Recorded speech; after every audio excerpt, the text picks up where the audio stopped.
الله وبركاته. الفاتحة. أعوذ بالله من الشيطان الرجيم. بسم الله الرحمن الرحيم. الحمد لله رب العالمين الرحمن الرحيم مالك يوم الدين. إياك نعبد وإياك نستعين. اهدنا الصراط المستقيم صراط الذين أنعمت عليهم غير المغضوب عليهم ولا الضالين. آمين. الحمد لله ثم الحمد لله. الحمد لله رب العالمين والصلاة والسلام على سيد الأنبياء والمرسلين سيدنا ومولانا محمد وعلى آله وأصحابه أجمعين. اللهم صل على سيدنا محمد الفاتح لما أغلق والخاتم لما سبق والناصر الحق بالحق والهادي إلى صراط المستقيم وعلى آله وصحبه حق قدره ومقداره العظيم. قال الله تعالى في القرآن الكريم بعد أعوذ بالله من الشيطان الرجيم: اليوم نختم على أفواههم وتكلمنا أيديهم وتشهد أرجلهم بما كانوا يكسبون. صدق الله العظيم. Sidang jamaah, hadirin hadirat muslimin muslimat yang dirahmati Allah Ta'ala dan sekalian, di dalam Al-Quran surah Yasin kita sering membaca firman Allah pada hari ini, pada hari itu, iaitu hari kiamat. Hari di mana berkata-kata oleh kedua tangan mereka itu dan menjadi saksi oleh kedua kaki mereka apa yang mereka usahakan. Ayat ini mengingatkan kepada kita tentang bagaimana suasana manusia ketika berada di mahsyar dan juga di hari akhirat. Para jemaah dirahmati Allah, maka itulah kita juga sering berdoa, Allahumma khtim lana bihusnil khatimah wa la takhtim alaina bisu'il khatimah. Maknanya, ya Allah, jadikanlah akhir hayat kami ini kesudahan yang baik, dan janganlah ya Allah Engkau akhirkan hayat kami dengan sudah yang buruk. Para jemaah sekalian, mengapa kita minta akhir hayat baik? Soalnya akhir itu yang kita rujuk dan minta. Mengapa kita tidak refer di awal, di tengah, tapi yang kita refer akhir hayat itu? Itu soalan yang pertama lah. Soalan yang kedua, bila akhir hayat kita ni berpisahlah ruh dan jasad manusia, kemana akhirnya ruh itu pergi? Dan betul ke orang kata ada roh yang boleh kembali menuntut bela, balas dendam di atas kejahatan yang orang buat pada dia. Baik, jadi hantu lah, macam-macam, buat filem bagai-bagai. Soalan yang kedua. Soalan yang ketiga, para jemaah yang dirahmati Allah Ta'ala sekalian, apakah persiapan kita untuk menuju husnul khatimah itu? Soalan yang keempat, bila kita dipanggil berada di dalam suasana itu, adakah kita orang mati tadi menyedari tentang kedatangan orang yang baik ini yang mendoakan dia buat baik pada dia? Itu soalan-soalan lah. Jadi oleh kerana masa kita dah pukul 1 ni, jadi program kita ni bukan tanyalah ustaz, jadilah program kita ustaz tanya, ustaz dia yang menjawabnya. Ya, tonton tak payah tanya, tenanglah. Para jemaah yang dirahmati Allah, ini program baru kita buatnya. Tenang. Para jemaah yang dirahmati Allah sekalian, bila kita sebut soal manusia itu minta Allahumma khtim lana bihusnil khatimah, ya Allah akhirkan hayat kami sudah yang bagus. Soalnya mengapa akhir hayat itu yang kita minta?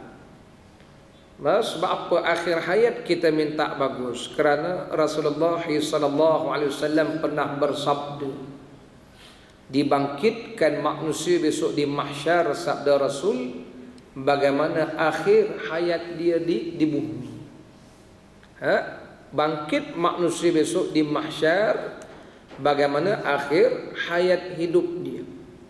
Di sinilah kita kena ingat ada manusia yang bangkit besok dalam keadaan resah, lisah, gundah gulana. Ada manusia yang bangkit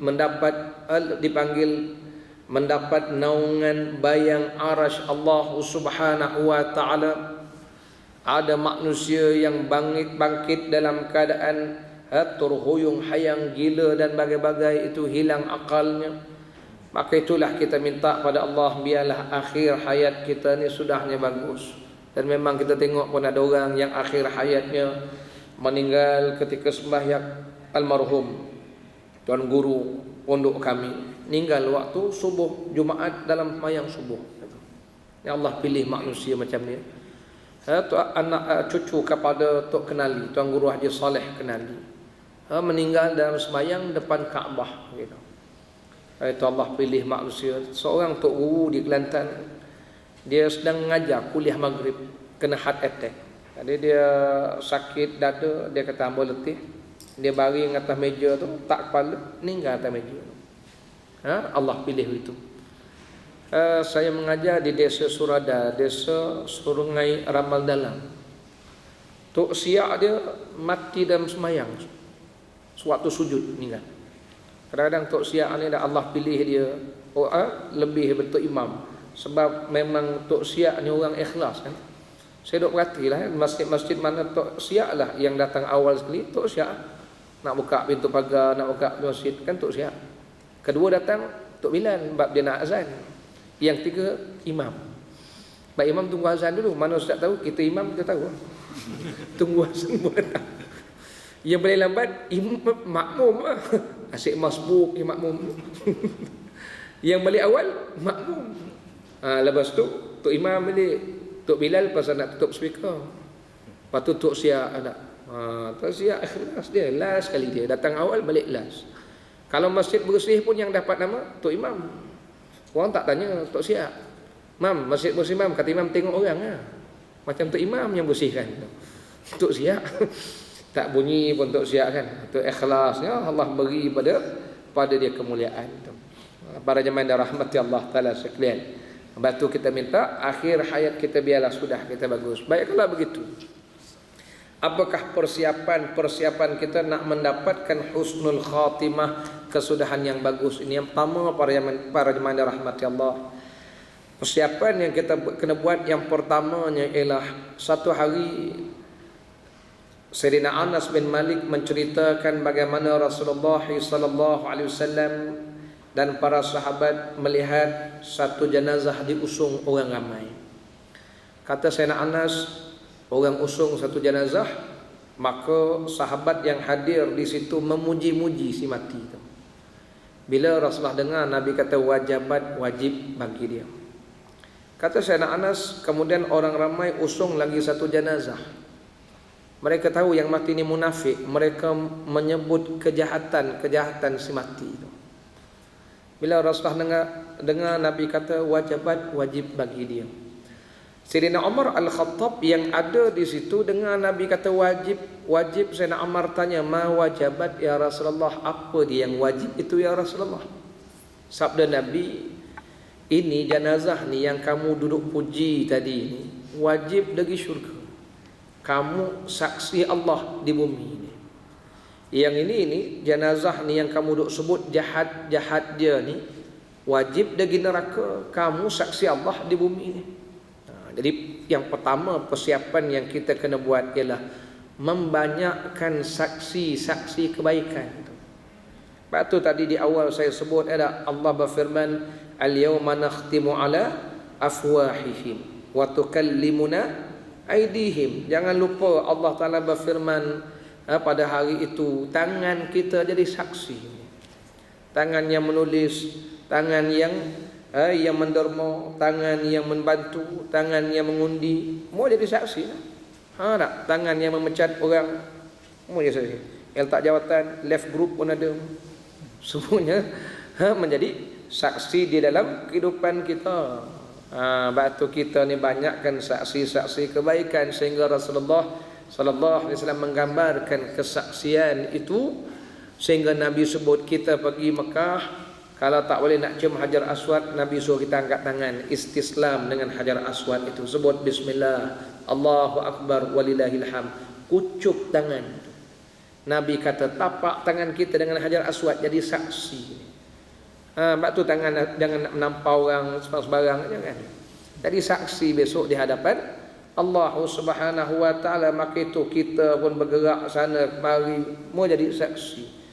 Maka itulah hadirin hadirat, ini nak ramaikan saksi-saksi kebaikan. Besok kita tak ada orang sebut dialah orang yang banyak buat amal kebaikan, dialah yang membantu menghidup mengimarah masjid, dialah orang begitu orang begini. Siapa jadi saksi? Orang ramai menjadi saksi tadi.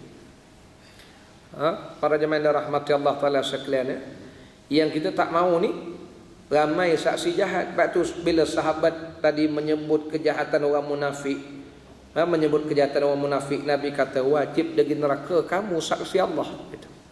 Ya, inilah yang kita minta berlindung, janganlah kita ni buat kerja-kerja jahat. Orang melihat, orang tahu dah. Sebab tu kita tengok apa yang berlaku tanah runtuh di Cameron Highland. Saya baca surat khabar, kata pegawai pejabat tanah dan jajahan, kami tahu ini angkara siapa. Dia sanggup jadi saksi. Cuma dia takut kena pecat, tu je. Tapi dia tahu. Tu tak sebut lagi boksit kan. Sampai kalau pergi belah-belah sana agak ingatkan, dipanggil apa dia, ingatkan cepedak celup tepung. Rupanya Myvi lah, salut kena. Besar pula cepedak dia katanya.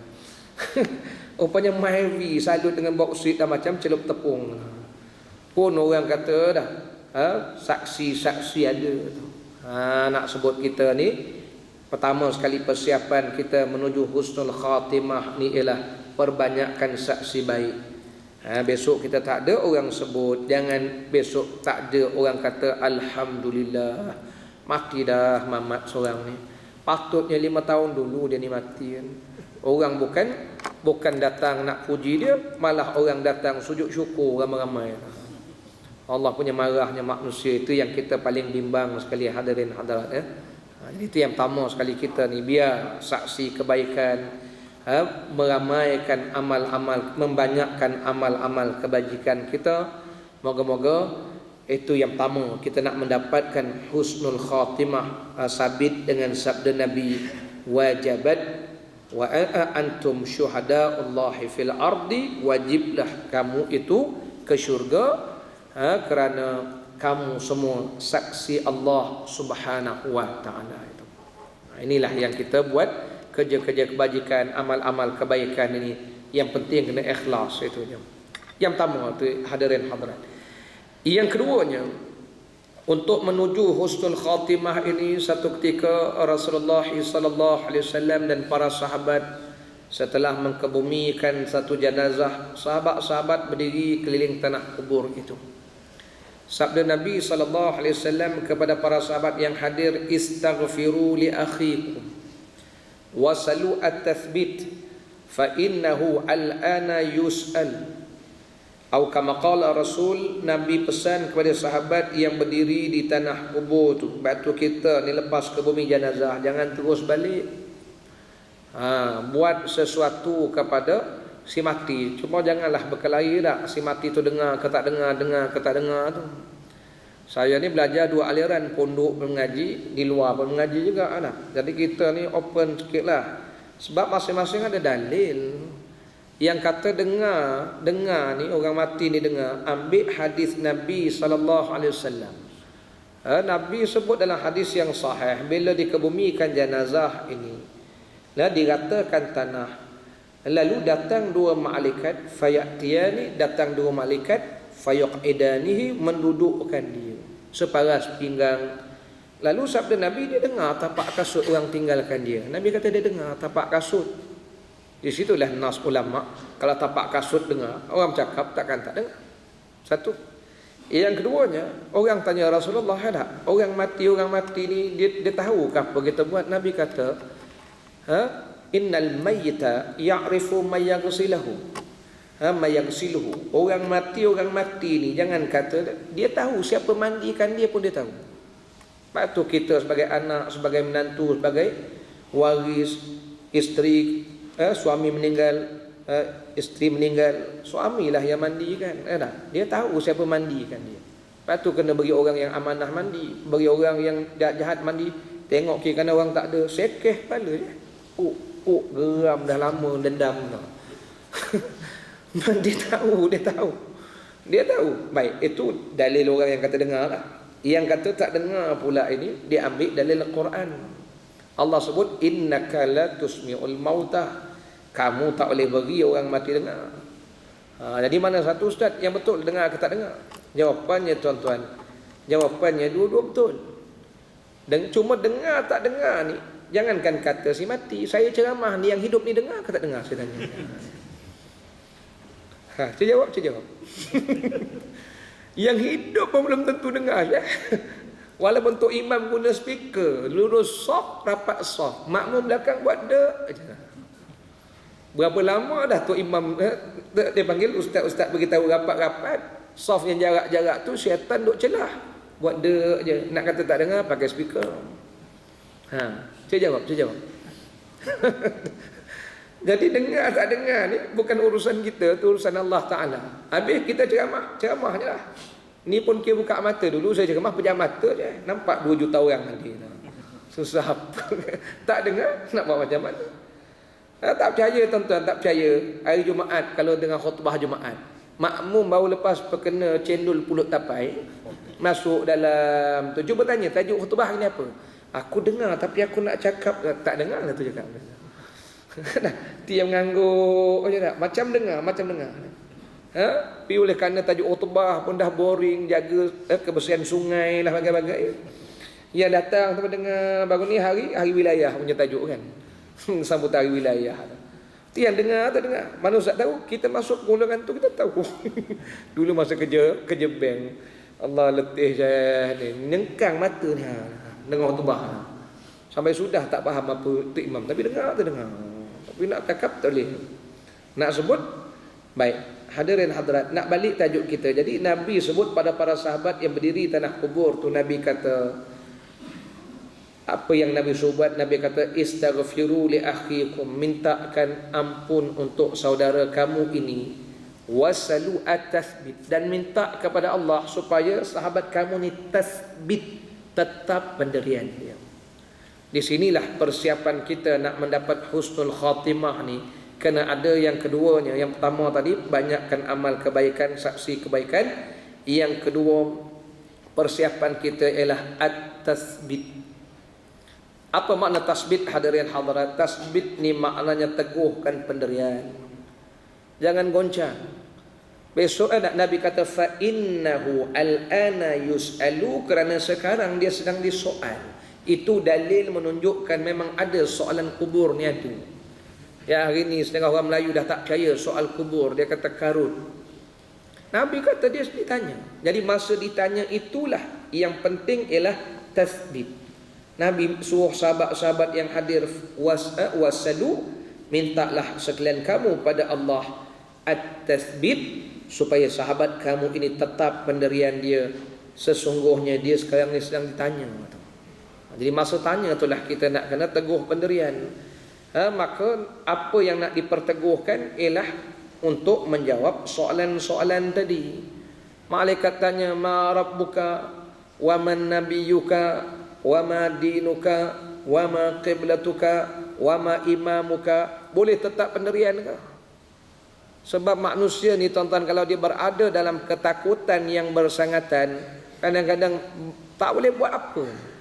Contoh mudah kadang-kadang orang takut dengan JPG.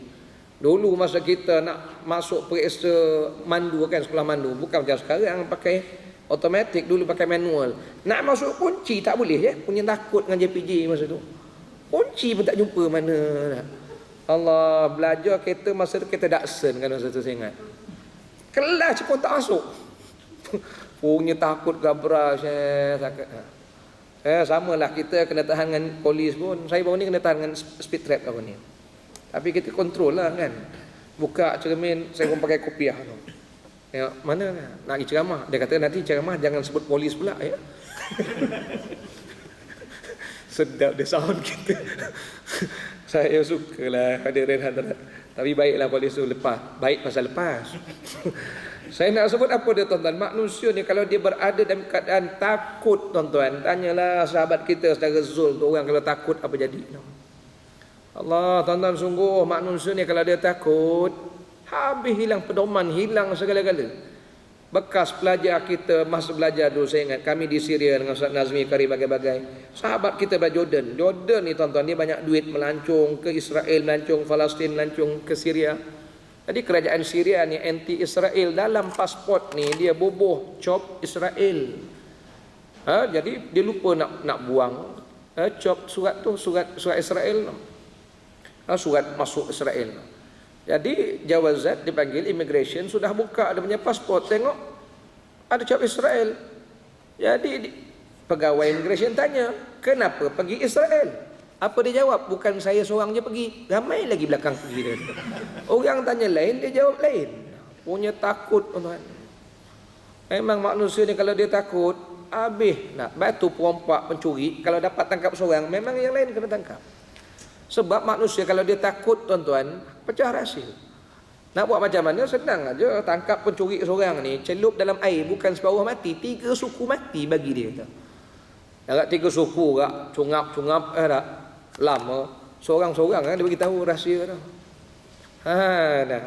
Manusia, soalnya kita besok mati dalam alam barzah, berani tak berani? Sebab itu Tok Imam baca talqin pesan, apa kata Tok Imam? Wahai fulan bin fulanah.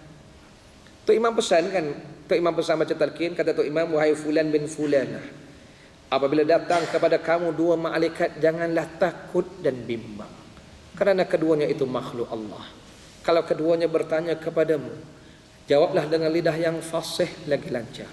Kita orang menghafal talqin ni tuan-tuan. Menghafal talqin ni. Apa pesanan Tok Imam? Jangan takut dan bimbang. Pasal Tok Imam duduk atas ramai-ramai.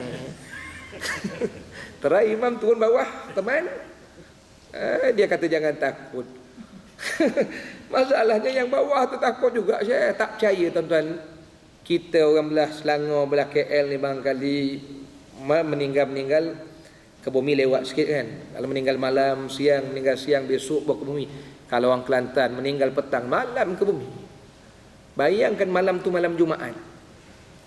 Bulan mengambang penuh, kata orang Jawa, Jumaat Kliwon. Tok Imam nak baca talqin, tinggalkan imam seorang-seorang. Tok Imam pegang buku talqin, jangan takut. Dia cakap jangan takut, tinggalkan dia kat atas seorang-seorang pun dia takut. Hadirin hadirat tuan-tuan, boleh tahan juga tengok muka. Nak sebut tuan-tuan, bila takut itulah bolehkah kita ni tasbit? Bolehkah kita ni tetap pendirian? Masalahnya kalau atas dunia pun tak tetap pendirian, tanya ma rabbuka, siapa Tuhan kamu? Hari ini atas dunia pun tak teguh pendirian. Ada yang berkata, Tuhan ni benda apa? Orang Melayu geng 25 nak bawa Tuhan ke mahkamah untuk bicara ini. Bila dia sebut dalam seminar dah begitu, kawan kita dengar istighfar, kawan dia tepuk tangan, sorak suka tu. Ni manusia macam ni orang Melayu, nampak? Atas dunia ni tak tasbih, tak tetap pendirian, tak kenal Tuhan. Sebahagian mereka dah bersikap etis, sebahagian mereka dah berpahaman komunis. Macam mana? Belum mati, malaikat tanya, nak jawab apa? Ma rabbuka. Nak jawab semua agama sama. Kalau atas dunia pun tak teguh pendirian. Lepas tu kita atas dunia ni dipesan oleh Rasulullah. Berpagi-pagi kita ni la ilaha illallah jaddidu imanakum. Nabi bersabda, perbaharu iman kamu itu. Sahabat tanya, kaifa nujaddidu imanana ya Rasulullah? Macam mana kami nak perbaharu iman kami? Sabda Nabi, biqauli la ilaha illallah. Kamu perbaharu iman kamu dengan sebut la ilaha illallah. Waktu bangun pagi tuan-tuan, amalan pertama yang kita patut buat ialah sebut la ilaha illallah wahdahu la syarikalah lahul mulku wa lahul hamdu yuhyi wa yumitu wa huwa ala kulli syai'in qadir. Itu biar tetap pendirian kita ni, belum mati biar tetap pendirian. Maka itulah Rasulullah Allah menganugerahkan siapa akhir kalamnya boleh sebut la ilaha illallah dakhalal jannah. Siapa yang boleh jaga kalimat la ilaha illallah tu akhirnya, maka dia layak di syurga. Sebab Sebab tasbit tu yang penting tu, teguh pendirian terhadap Allah, jangan goncang. Sebab orang nak mati ni berhadapan dengan macam-macam dugaan ujian itu. Ini tajuk kita ni, nak dapat husnul khatimah. Ingat tasbih. Yang kedua, malaikat tanya wa man nabiyuka, siapa nabi kamu? Nak jawab macam mana kalau atas dunia ni pun tak tetap pendirian? Ada golongan yang bercakap, Muhammad ni siapa? Dia ada ke? Dia tak ada ke? Ada, aku kisah, kata orang. Allah, atas dunia pun tak tetap pendirian, tuan-tuan. Itu satu golongan. Satu golongan lagi bercakap pula, dia kata Muhammad tu nabi bangsa Arab, kita nak nabi bangsa Melayu, dia kata. Jumpa seorang kat Terengganu, pun orang Selangor tak puas hati, tu nabi versi Terengganu, kita nak versi Selangor. Jumpa pula kat Kamal Sahib seorang lagi tu. Baru ni saya ceramah kat penjaga Kajang, kata kawan-kawan di Jakim, Ustaz, nabi palsu tu ada sini, Ustaz. Ada kat penjaga Kajang. Baru ni saya ceramah, sekali lagi katanya dah dihantar ke pusat pemulihan akidah. Tuan-tuan tahu tak, dia tu bukan mengaji agama. Bila berdialog, tanya, jawab, benda apa pun dia tak tahu tentang agama ni. Bila dia tak tahu, tuan-tuan, apa dia kata? Dia kata macam ni lah, saya dengan ini secara rasminya meletakkan jawatan sebagai Rasul. Orang sudah taubat, dia letak jawatan pula dia. Yang saya heran, tuan-tuan, ada orang percaya dia Nabi, dia Rasul ni. Waktu dibawa dia ke pejabat agama tu, pengikut-pengikut dia hadir, makcik seorang tu kata, kita ada Nabi, awak tak ada Nabi, tahu. Makcik yang cakap tu mati dah hari ni. Saya doalah supaya dia taubat sebelum mati lah. Apa dia nak jawab depan Allah, depan malaikat? Malaikat tanya, wa man nabiyuka?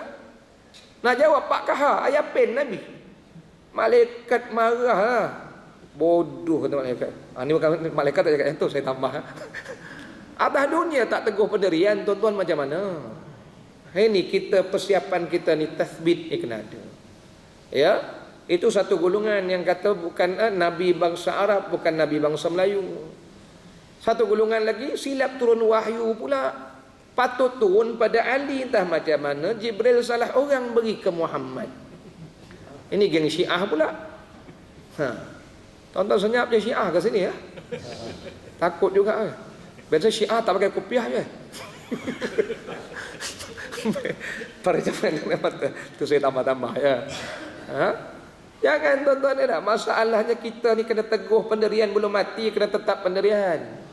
Ya. Jangan goncang, atas dunia dah goyang, tuan-tuan. Kita nak jawab satu je lah dengan geng-geng Syiah ni. Kalaulah silap turun wahyu turun 23 tahun. 13 tahun turun wahyu di Mekah, 10 tahun wahyu turun di Madinah biwasitati Jibril, dengan perantaraan malaikat Jibril. Jibril bawa wahyu. Kalaulah silap beri, takkan 23 tahun Tuhan tak perasan. Jadi Syiah beriktikad Tuhan pun tak reti, tak tahu, silap ini. Wafat Rasulullah, datang Syiah betul, baru Tuhan perasan, dia kata. Tidak rosak macam ni akidah ni. Seolah-olah dia menghina Allah, kedua menghina malaikat, ketiga menghina Quran. Sebab dalam Quran Allah sebut malaikat tak pernah lawan Allah. Jadi seolah-olahnya malaikat lawan Tuhan bagi Syiah. Salah turun wahyu tu. Na'udzubillah min zalik lah. Kalau atas dunia pun tak tetap pendirian, macam mana besok nak berhadap dengan malaikat mungkar nakir yang menyoal. Yang tiga ditanya, wa man nabiyuka, apa agama kamu, pegangan kamu? Takkan nak jawab, tak semua agama sama. Kalau semua agama sama, untuk apa Rasulullah berjuang di Madinah 13 tahun mengajak manusia balik sembah Allah Ta'ala kalau semua agama sama? Waktu itu Abu Jahal pun dah offer, weh Muhammad, kita kongsi agama kan senang, semua agama kan sama. Ini plural, ini liberal punya geng. Nak jawab apa dia? Betul Rasulullah ajar kita pagi petang supaya tasbih. Nabi ajar kita pagi petang bacalah raditu billahi rabba wa bil islami dina wa bi Muhammadin nabiyyan wa rasulah. Ni pesan Nabi ni, biar kita baca pagi petang sampai mati besok baca. Senang, malaikat nak tanya, kita dah hafal dah. Raditu billahi rabba wa bil islami dina wa bi Muhammadin nabiyyan wa rasulah. Aku redha, raditu billahi rabba, aku redha Allah lah rabba sembahanku. Wa bil islami dina, aku redha Islam itulah gaya hidup anutanku. Wa bi Muhammadin nabiyyan wa rasula, aku redha Nabi Muhammad itulah nabi dan rasul. Ini tasbit. Kalau tak ingat gak tuan-tuan, anak-anak sekolah pasti pagi-pagi menghafal dah ni. Tanya anak-anak sekolah pasti ya. Sebab memang budak ni pagi-pagi jadi ikrar dia, raditu billahi rabban ni. Sebab anak saya semua sekolah pasti. Kita dulu sekolah tak pasti sangat kan. Pagi-pagi bukan ngapal, tu pagi-pagi nyanyi lagu Twinkle Twinkle Little Star. Mana ro you're bound gently down the stream kan. Merli merli merli merli. Baik tua bengap doa kan. Tuan-tuan macam muda je semua, nampak retro. Lagu apa lagi? Humpty Dumpty masa tu kan. Lagu apa lagi? Lagu seesaw, up and down. You go up, I came down. I go up, you came down. Seesaw. Hati terang masa tu yang ingat lepas tu. Doa tak hafal. Sedih sungguhlah anak kita hari ni. Ni kita didik mereka dengan doa itu. Lagu apa lagi? Pakcik akak-akak kat atas tu. London Jack and Jill. Wake up the hill lah. Sekianlah sajalah. Nak sebut hadirin hadirat, itu tasbih yang kedua. Yang tiganya para jemaah rahmati Allah, biar teguh pendirian kita ini. Nak menuju husnul khatimah. Yang tiganya, Nabi suruh sahabat-sahabat tadi, istaghfiru li akhikum, minta ampun untuk saudara kamu itu. Mintakan ampun. Jadi kita ni banyak-banyaklah istighfar itu. Kalau boleh sehari semalam 100 kali istighfar itu. Ya, cari masa astaghfirullahalazim, astaghfirullahalazim, astaghfirullahalazim. Yang keempatnya, carilah rahmat Allah Taala. Kalau dengan amal kita nak ke syurga barangkali payah. Moga-moga dengan amal kita ni Allah ampun, dengan amal kita ni Allah rahmat. Ya, mintalah ampun dan rahmat. Sebab itulah hadirin hadirat, kita semayang ni untuk apa? Cari ampun, cari rahmat Allah. Maka itulah orang berwuduk, Nabi kata gugur dosanya mendapat ampun Allah. Duduk majlis ilmu, Allah ampunkan kita. Duduk majlis zikir, Allah ampunkan kita, rahmat kita. Berjalan ke sebuah masjid, Allah ampun, Allah rahmat. Ceritanya ampun dan rahmat. Sehingga kan orang mati, apa yang kita minta? Allah maghfir lahu warhamhu, ya Allah ampunkanlah dia, rahmatlah dia. Ini dua benda ni, inilah dipanggil kita nak dapat husnul khatimah. Cari ampun dan rahmat. Jadi saya rasa kalau tak faham rahmat ni, saya nak ringkas beginilah. Apa maksud rahmat Allah tuan-tuan? Maksudnya dengan amal kita nak ke syurga ni tuan-tuan memang tipis dah. Kita dengan amal kita yang tak tentu ikhlas, yang tak tahulah berapa banyak khusyuk mayang. Kat tengah mayang sempat lagi mikir kunci kereta kat mana, sempat gagau poket tu. Mayang ni. Apa poket? Cari kunci kereta, siap mengangguk. Ada. Itu nak pergi syurga macam tu. Tu tak sebut lagi minta syurga sambil tangan congkil gigi terlekat nasi lemak punya sambal tadi. Macam mana gak nak pergi syurga? Sebab itulah kita beramal ni sebenarnya cari ampun dan rahmat. Sebab itulah kita nak rahmat Allah Ta'ala. Dengan amal kita tuan-tuan pergi syurga, Nabi kata tak ada orang boleh harap amal pergi syurga. Jadi kita beramal ni nak cari apa dia? Rahmat. Apa maksud rahmat? Tuan-tuan nak faham rahmat ni beginilah. Nabi Allah Ibrahim alaihissalam, kalau ikut akal kita tuan-tuan, waktu Nabi Ibrahim campak dalam api tu, agak-agak kita hidup ke mati? Akal kita kata mati. Bukan sehari, 2 hari, 40 hari, 40 malam dalam api tu. Kalau ikut akal kita yang cetek ni 4 jam gantung dah. Tapi dengan rahmat Allah, bukan sekadar selamat, malah Nabi Ibrahim tak dia apa-apa. Itu namanya rahmat kasih sayang Allah, boleh Allah bagi. Nabi Musa AS, depannya laut dah, lautan mati dah depan dia tu. Belakangnya Fir'aun dan bala tentera. Ikut akal kita mati dah. Tapi dengan rahmat Allah, Allah boleh belah laut itu untuk selamatkan Nabi Musa dan pengikut dia. Rasulullah malam Nabi nak hijrah, rumah keliling rumah Nabi ni kepung habis dah. Ikut akal kita memang keluar je mati. Tapi dengan rahmat Allah boleh. Begitulah kita. Itulah kita nak rahmat Allah Ta'ala tu. Itulah kita baca Rabbighfirli warhamni, ya Allah ampun aku, rahmatlah aku. Sebab itulah nak dapat husnul khatimah ni, carilah rahmat Allah. Di mana rahmat Allah? Di mana rahmat Allah? Apa rahmat Allah? Itulah kasih sayang Allah. Satu lagi lah nak faham rahmat itu tuan-tuan tengoklah.